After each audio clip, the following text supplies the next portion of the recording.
दुनिया से राष्ट्रीयता खत्म हो जाए तो बड़ा मंगल हो जाए।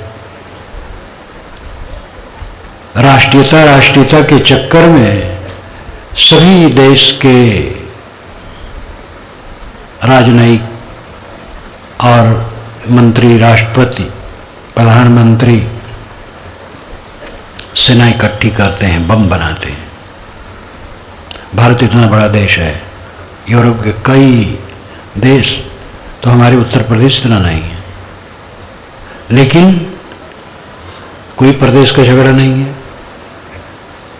किसी प्रदेश के पास सेना नहीं है, आनंद से सब रह रहे हैं। ऐसे पूरा संसार एक देश है।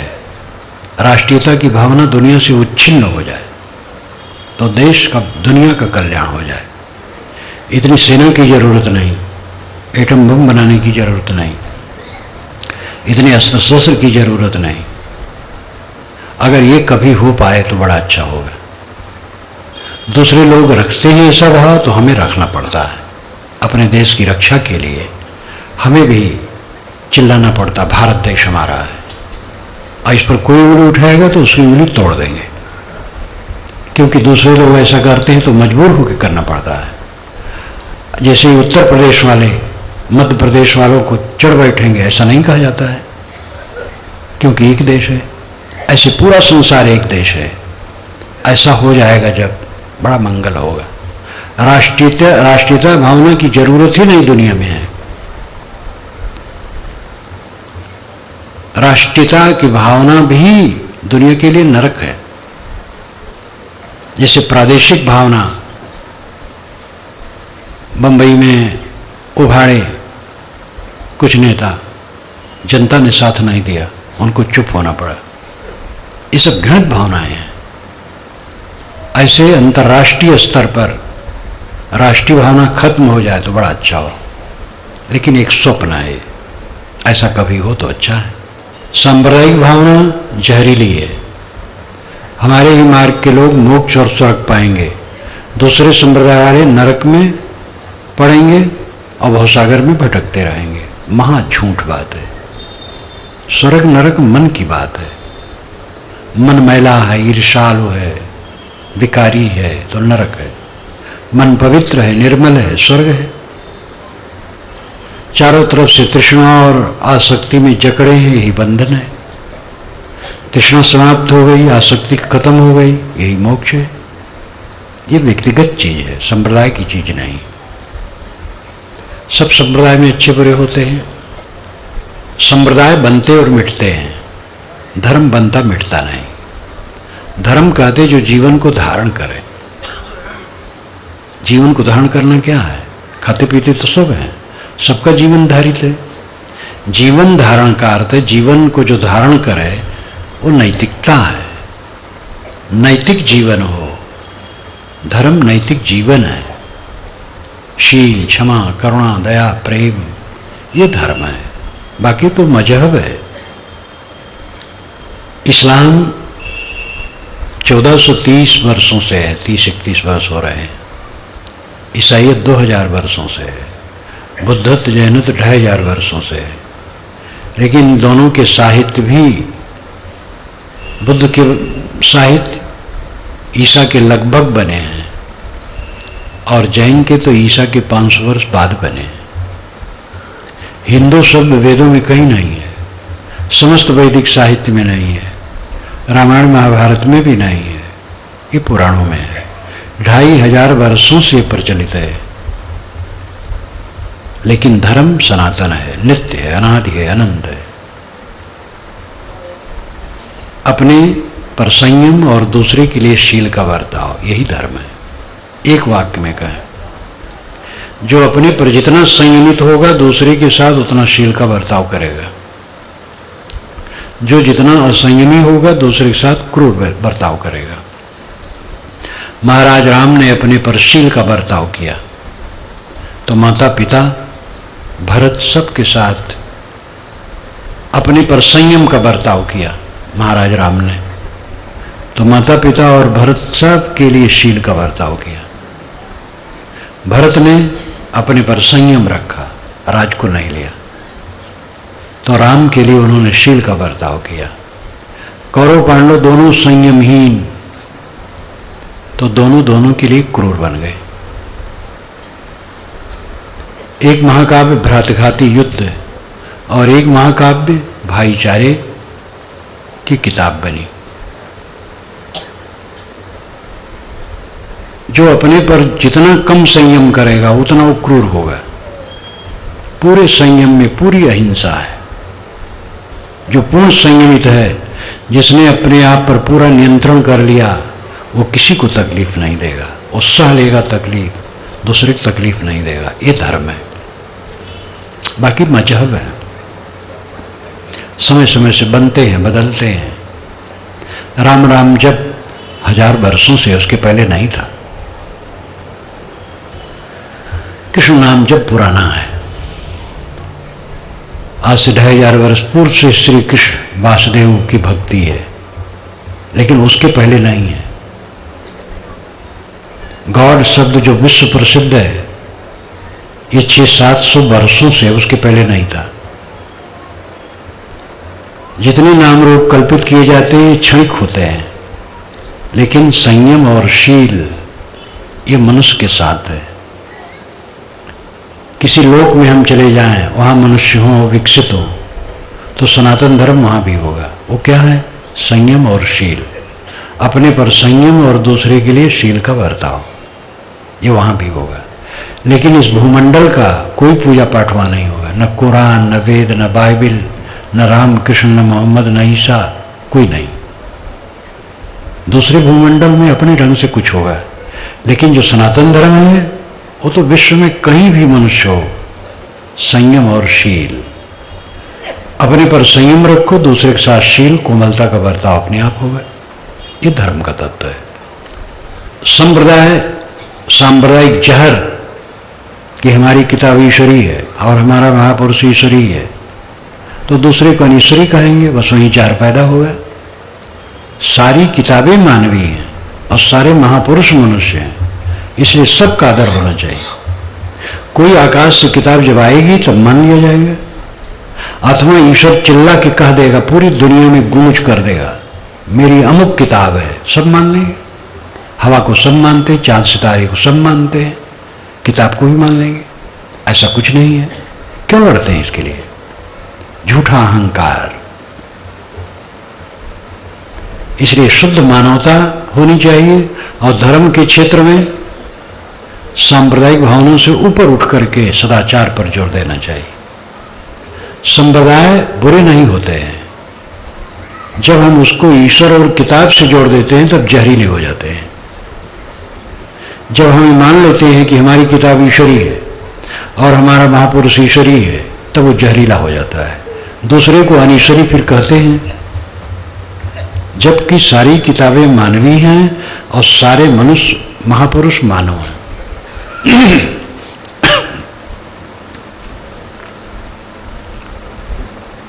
ये बात बिल्कुल चांद सितारे की तरह साफ है। इस पर मनन करना चाहिए और आचरण करना चाहिए। धर्म के क्षेत्र में चमत्कार का बहुत बोलबाला है, पहले था, आज भी है। महात्मा, परमात्मा सबसे बड़ा चमत्कारी है, और परमात्मा तक जो पहुंचे हैं वह महात्मा भी कम नहीं है। नदी के पास डंडा पटक दिए तो नदी की धारा रुक गई, दो तरफ पानी हो गया, पर्वत की तरह रुक गया, बीच में रास्ता हो गया। एक महात्मा है, हट गंगिया कहा, बस नदी खड़ी हो गई और रास्ता साफ हो गया। एक महात्मा का आश्रम बन रहा था, 20 फीट की सातिर की जरूरत थी, 19 फीट की थी वो। महात्मा ने उसको देखा, वो 20 फीट हो गई। 2 किलो चावल हंडा में डाला गया, भात बना, हजारों लोग खाए और हंडा भर भात बच गया। महात्मा आकाश में उड़ गए।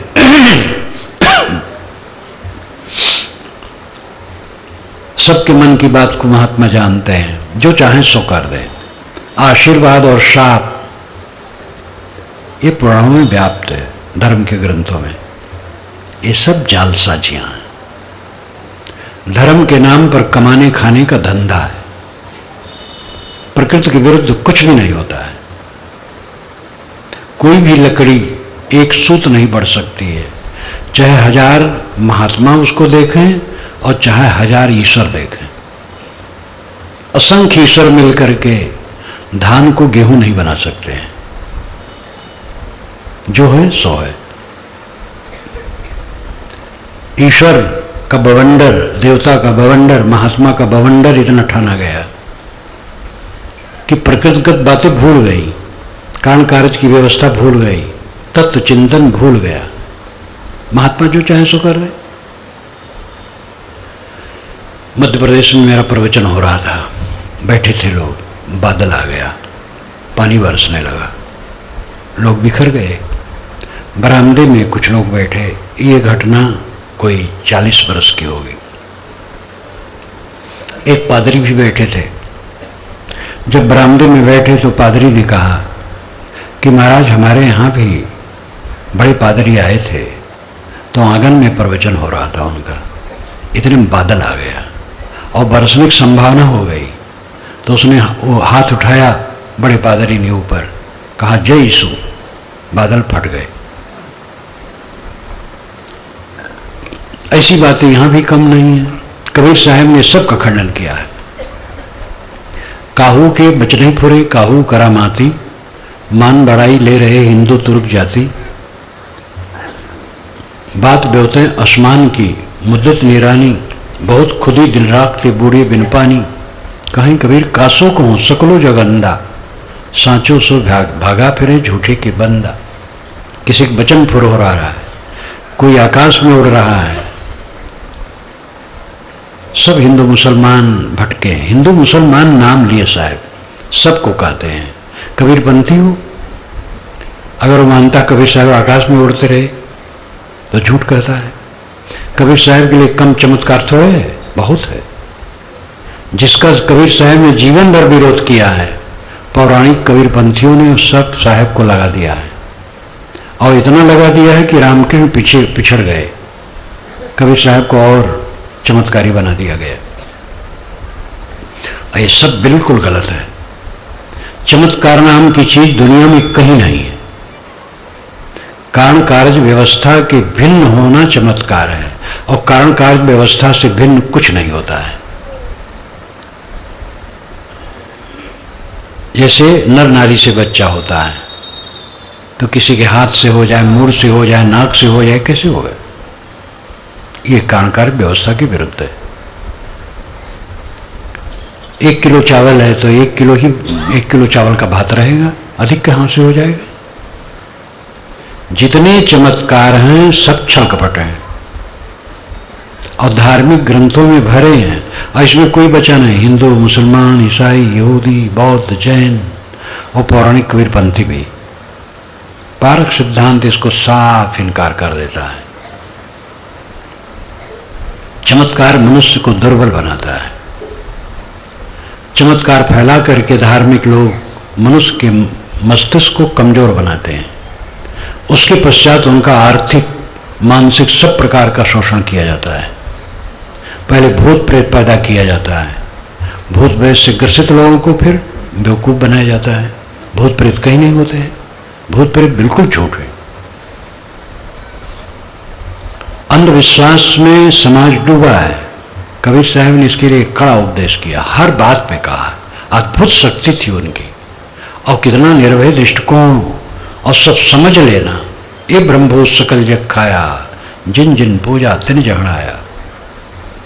चमत्कार की बातें झूठी है। महात्मा आकाशगामी है। महात्मा भोजन नहीं करते हैं और सोचते हैं। महात्मा जो चाहे सो कर दे, और महात्मा को एक फुंसी हो जाती हुई परेशान करती। जो दूसरे को दुख दूर करते हैं स्वयं दुख में पड़े रहते हैं। महात्मा का काम है वो आत्मसंतुष्ट हो और समाज को उसकी प्रेरणा दे, और ये चमत्कार बिल्कुल झूठा है। आप लोग महात्मा के पास पुत्र लेने न जाओ, धन लेने न जाओ, मुकदमा बीजे के लिए न जाओ, ज्ञान के लिए जाओ, सदाचार के लिए जाओ। धर्म और संप्रदाय में फर्क है। संप्रदाय बनते और मिटते हैं। दुनिया के सारे संप्रदाय 2500 वर्षों के अंदर के हैं। 3000 मान सकते हो बस। वैदिक युग के सारे देवता आज अस्त हैं, और जितने देवता हिंदू में आजकल हैं वैदिक नहीं है। नए नए देवता बनेंगे, पुराने पुराने अस्त होंगे। ये सब बनता बिगड़ता रहता है मनुष्य की कल्पना से। मनुष्य का मस्तिष्क देवी देवताओं का बनाने का कारखाना है, वो बनाता रहता है। सबसे बड़े देवता आप हैं। पंडितों ने भी ये कहा, आप सदेवा मनुष्याणाम दिव्य देव्या मनीषिणाम बालानाम काष्ठलोष्टेषु बुधस्य आत्मन देवता। सामान्य लोगों के लिए जल देवता है, गंगा जमुना आदि नदियों के जल देवता हैं। आप सदेवा मनुष्याणाम दिव्य देवा मनीषिणाम, विद्वान लोग चमकते हुए तारों को देवता मानते हैं। बालानाम काष्ठलोष्टेषु, बाल बुद्धि वाले काष्ठ और मिट्टी इत्यादि के, पत्थर इत्यादि की मूर्तियों को देवता मानते हैं। लेकिन बुधस्य आत्मन देवता, विवेकवान आत्मा को देवता मानता है। पंडितों की बातों में भी हीरे मोती हैं। देवता प्राणी हैं, इनके साथ सुंदर बर्ताव करो। भूत प्रेत कहीं नहीं होते। झाड़ फूक बिल्कुल मत पड़ो। अंग फड़कने से कोई हानि लाभ नहीं होता है। कौन अंग फड़कता, कोई चिंता मत करो। दिशाशूल नाम की कोई चीज नहीं। किसी दिन किसी तरफ जाओ, कोई फर्क पड़ने वाला नहीं। योगिनी कहीं नहीं है जिसको दाहिने या बाएं का डर हो, जिसको लेकर के छींक से कुछ नुकसान होने वाला नहीं। कोई छींकने दो। कोई टोक दिया, कहाँ जाते हो, कहते काम बिगड़ गया। धोबी को देखे तो मंगल हो गया, तेली को देखे तो बंटा ढार हो गया। और सब तेल लगाते हो, खाते हो, बंटा ढार नहीं होता है। और तेल जिसने दिया उसी को बंटा ढारू कह दिया गया। ये सब अंधविश्वास है। सारी दिशाएं मंगलमय है, सब दिन मंगलमय है। हमारा दुराचार, हमारी दुर्बुद्धि, हमारे दुष्कर्म यही अमंगल कर है। इन्हीं को दूर करना है। बिल्कुल निर्भय रहो, क्षमाशील रहो, गमखोर रहो, संतोषी रहो, सदाचारी रहो। फिर आपको कोई डर नहीं है। कोई तकलीफ देने वाला भगवान शैतान नहीं है। भगवान आपके साथ है, शैतान आपके साथ है। खराब विचार शैतान है, अच्छे विचार भगवान है। यह मन तो निर्मल भया जैसे गंगा नीर, पीछे पीछे हर फिरे कहें कबीर कबीर। मन निर्मल हो गया गंगा जल के समान, तो हर पीछे पीछे घूमते हैं, कबीर मैं क्या सेवा करूं। कोई हर व्यक्ति है जिसका मन निर्मल है, आनंद आनंद है, उसकी निर्मलता ही हरि है और गंदगी ही शैतान है। वेद भी कहता मधुवाता ऋतायते मधुचरंत सिंधवा माध्वैर्न संत औषधि। ऋतायते जो ऋत के पथ पर, नियम के पथ पर चलता है। मधु वाता ऋतायते, वात उसके लिए मधुर होता है, हवाएं उसके लिए मधु लाती हैं। जो नियम से चलता है हवाएं उसके लिए मधु लाती हैं। भोजन संयमित करते हो तो आपके लिए मधु है, असंयमित करोगे तो जहर है। मधुवाता ऋतायते, ऋत के पथ पर, नियम के पथ पर, संयम के पथ पर जो चलता है उसके लिए हवाएं मधुर होती हैं।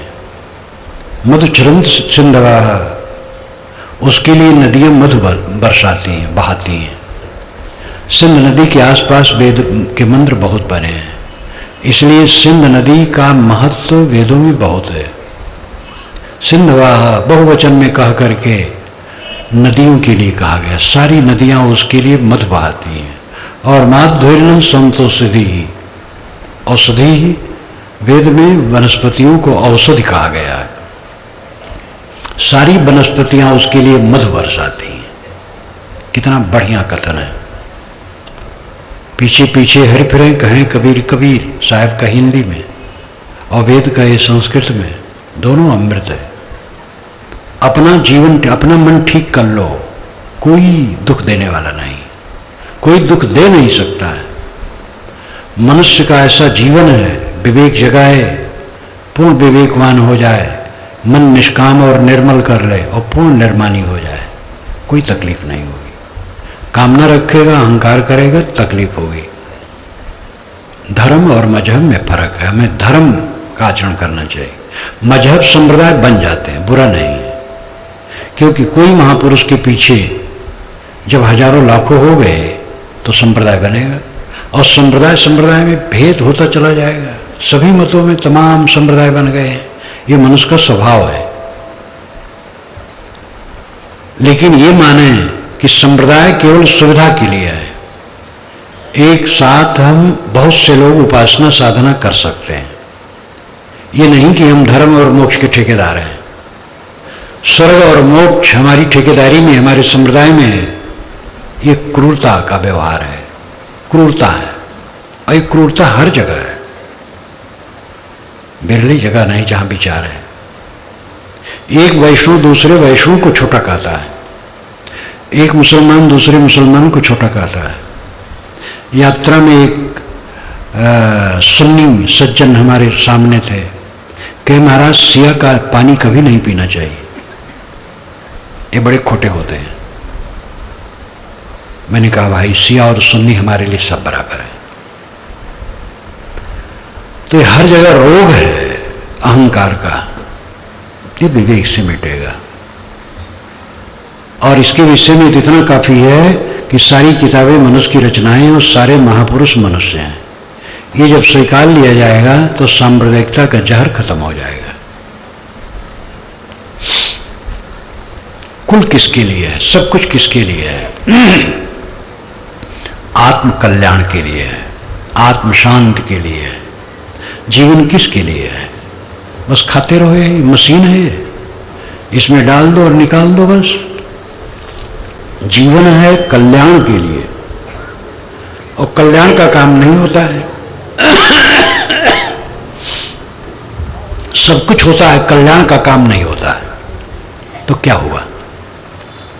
कल्याण किसे कहते हैं? किसी मजाबी भगवान और लोक में जाना नहीं, वो सब काल्पनिक है। भगवान सबके दिल में है, स्वर्ग सबके दिल में है, मोक्ष सबके दिल में है। अपने को पहचानो, अपने में लौटो। आपका परम धन आपका आत्म अस्तित्व है। बाहर हमारा कुछ नहीं है, बाहर का एक व्यवहार है। देखो ये आश्रम हमारा है, हमारी बहुत सी पुस्तकें देश विदेश में भी, विदेश में भी जाती हैं, देश में काफी फैली हैं। लेकिन अगर हमारा मन शांत नहीं है तो सब निष्फल है हमारे लिए। हमारी पुस्तकों से देश विदेश में लोग कल्याण करें, और अगर हम उस अवस्था में नहीं पहुंचे हैं तो हम धोखे में हैं। ऐश्वर्य की दृष्टि से तो बिल्कुल झूठ है। जब आजकल में हमारा शरीर छूट जाएगा, हमें पता लगेगा कितनी पुस्तकें हमारी हैं और कितने शिष्य और भक्त और संत हमारे हैं। कहां कौन किसका है? एक सेवा है। अन्य संतों द्वारा हम उपकृत हुए हैं, संतों भक्तों द्वारा हमारा उपकार हुआ है। हमें भी कुछ सेवा करना चाहिए, सेवा करते रहें, उसमें अधिकार गांठने कोई गुंजाइश नहीं है। सच्चा दिल सेवक होता है, अधिकार गांठने वाला झूठा होता है, कपटी होता है, मिथ्या अहंकारी होता है। इस संसार में सेवक बनो, अधिकारी न बनो। आपका अधिकार नहीं है। जहां अधिकार जमाना चाहे फिर जानो यम द्वार गए, सेवक बनो। हनुमान जी की महिमा क्यों है? उनको अपने बल का ख्याल नहीं रहता था। ये निर्माणता का लक्षण है। निर्माण बनो, निष्काम बनो। जीवन में कल्याण अर्थ है शांति, पूरी शांत, उद्वेग शून्य जीवन, अहंकार स्प्रिया रहित जीवन, ये जीवन का फल है और ये साधना और बोध से संभव है।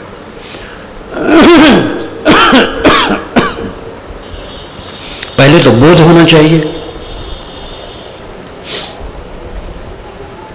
पानी में मीन पियासी में सुनसुन आवत हाँसी, आत्म ज्ञान बिना नर भटके, कोई मथुरा कोई काशी। जल बिच कमल कमल बिच कलियां, तह पर भवर निवासी। सो मन वस्त्र लोक भयो सब जति सती सन्यासी। जाको ध्यान धरे विधि हरिहर मुनिजन सहस 88। सो तेरे घट माहि विराजे परम पुरुष अविनाशी। है हाजिर तो ही दूर बतावे, दूर की बात निराशी। कहत कबीर सुनो भाई साधु, बिन गुर भरम न जासी। परमात्मा बाहर नहीं है, खोजना नहीं है, नित्य प्राप्त है। आपका आत्म अस्तित्व परमात्मा अस्तित्व है।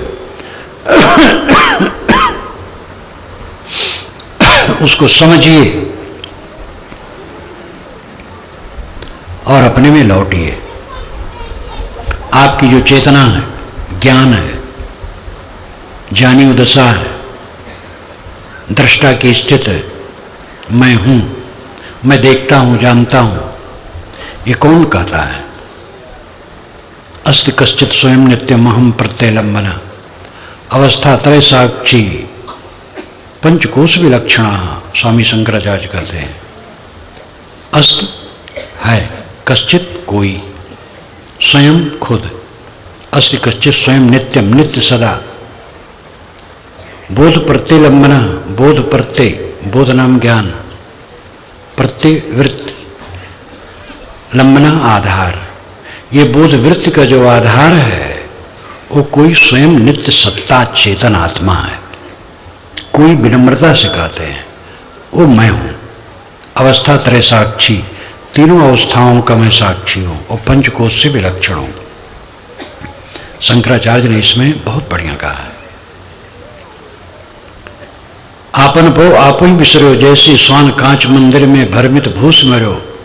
ज्यों के हर निरक कूप जल प्रतिमा देख परो, वैसे ही गज फटिक शिला सो दसनन आने हरो। मरकट मूठ साध नहीं बिहुरे, घर घर रटत फिरो। कहीं कबीर नलनी के सोना तो ही कौने पकड़ो।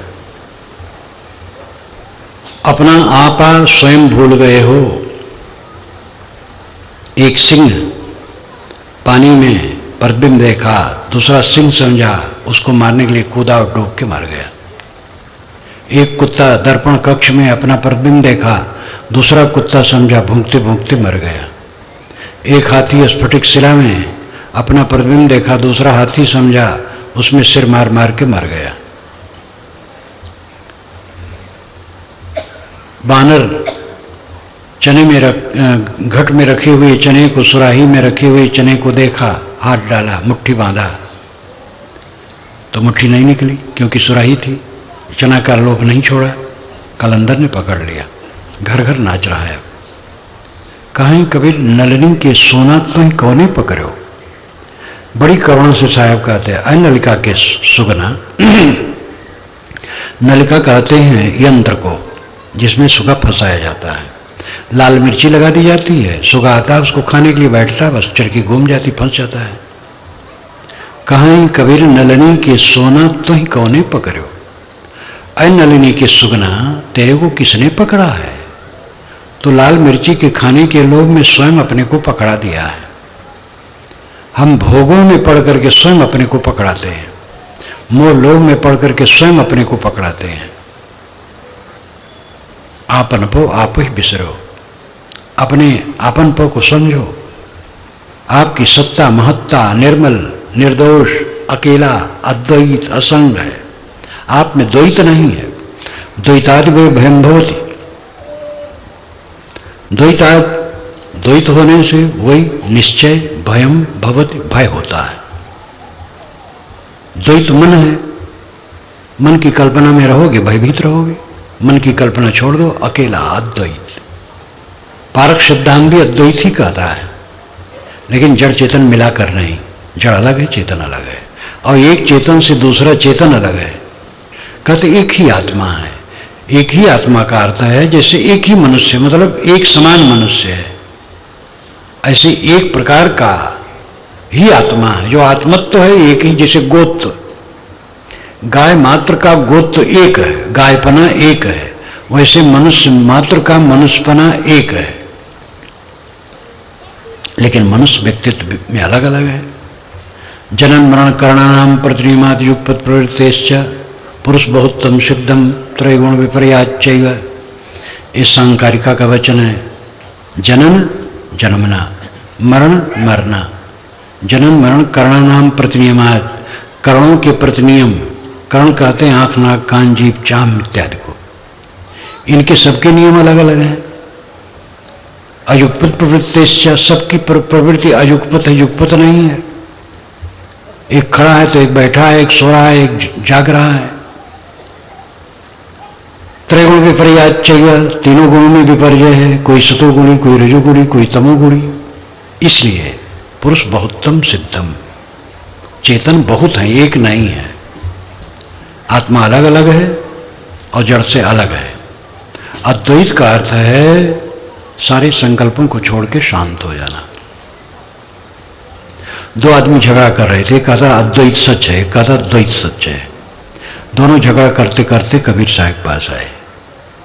एक ने कहा देखो साहब ये कहते अद्वैत है, दूसरे ने कहा देखो साहब ये कहते द्वैत है।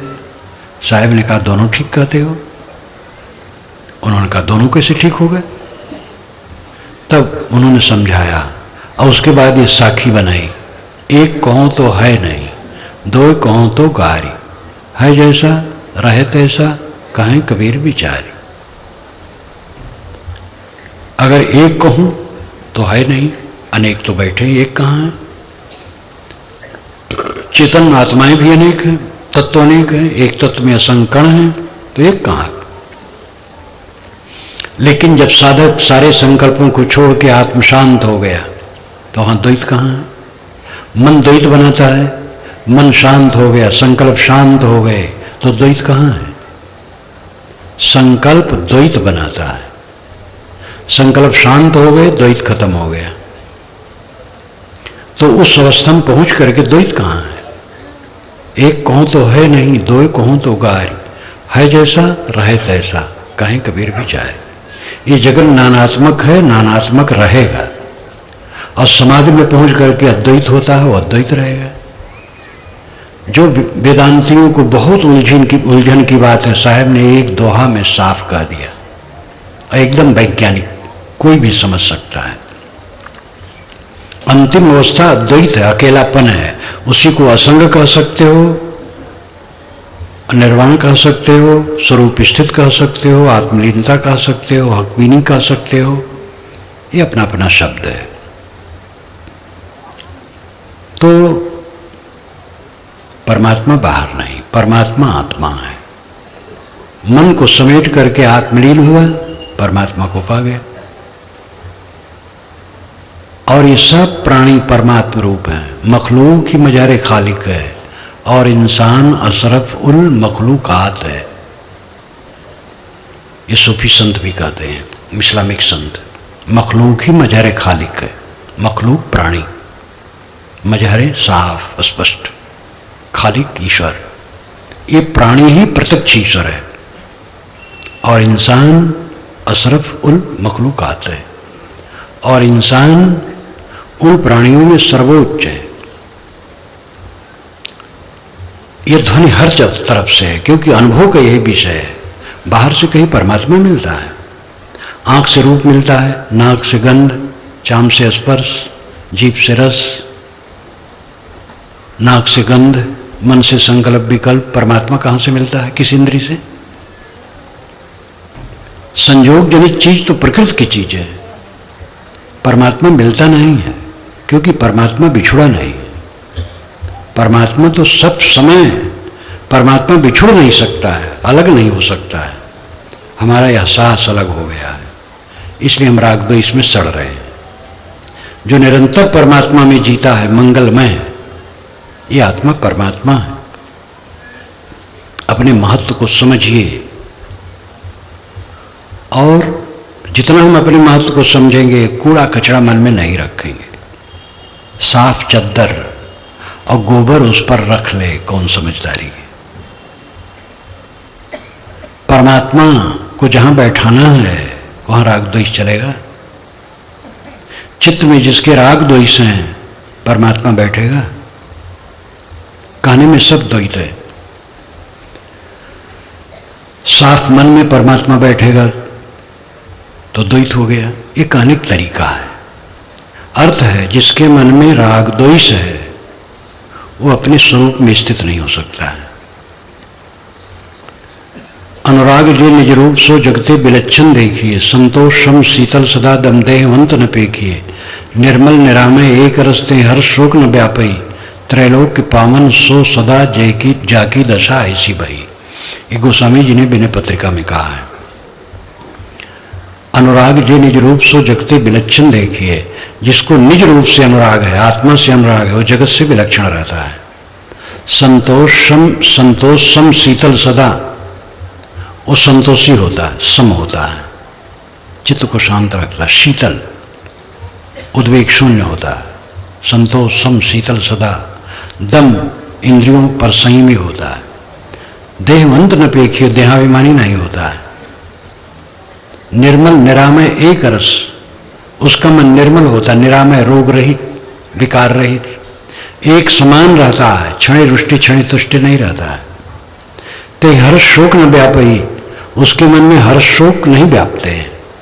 त्रैलोक के पावन सो सदा जाकी दशा ऐसी भई, ऐसी दशा जिसकी हो गई वो त्रैलोक पावन है, सबको पवित्र करने वाला है।